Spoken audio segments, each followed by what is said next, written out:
Sabi ko, kung batay po sa ebidensya, wala talaga. Talagang dapat dismiss.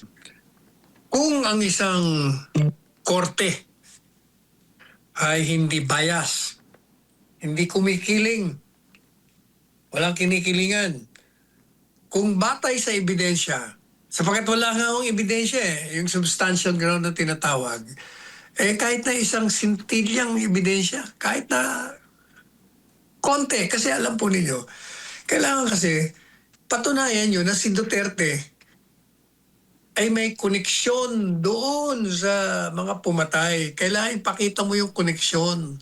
Kailangan meron kang pruweba na may utos siya. Pagkatapos yung utos, binaba. At sinabi doon sa mga enforcer, yung mga papatay. Kailangan, walang makitang link na tinatawag. Wala eh. Kaya paano mo ngayon masasabi na meron kang ground? Pati na yung mga testigo mo, mga hindi ka panipaniwala rin. Puro hearsay nga eh. Yung dokumento mismo, dokumento na ginamit nila para sabihin, ito dokumento na makikita rito dahil sabi ng dokumento, neutralize, patay. Biro nyo, pati neutralize na salita, ginawa nyong patayin. Ibig lang sabihin ng neutralize. Kasi gaya nga nung nakalagay dun sa dokumento rin mismo, prueba nila, sabi niya, yung dokumento nyo mismo, ang masisira sa inyong posisyon sapagkat nakalagay doon sa dokumentong yon na kung aaresto kayo, pag umaresto kayo, kailangan yung ayon sa batas, sundin nyo ang rules of engagement, yung mga police protocols.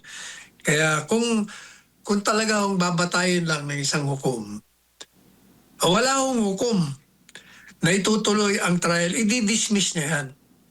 Ang magtutuloy lang ng isang ganitong prosedimento na itutuloy mo sa trial o sa paglilitis, yun yung isang hukom na ang kanyang saloobin, pati damdamin niya, talagang guilty. Guilty na yung akusado. Wala pang ebidensya. Talagang itutuloy yan. Pero kung talagang yun na ang kanyang saloobin mulat sa pool, siguradong tutuloy yan. At hindi lang itutuloy ang trial, i-convict nila yan. Ngayon, kaya tinatanong ko ako, ano raw ba ang tingin ko? Kung ano raw ba ang tingin ko doon sa prosedimento, ano raw ba mangyari? Dismiss daw ba o hindi? Sabi ko, kung batay po sa ebidensya, wala talaga. Talagang dapat dismiss.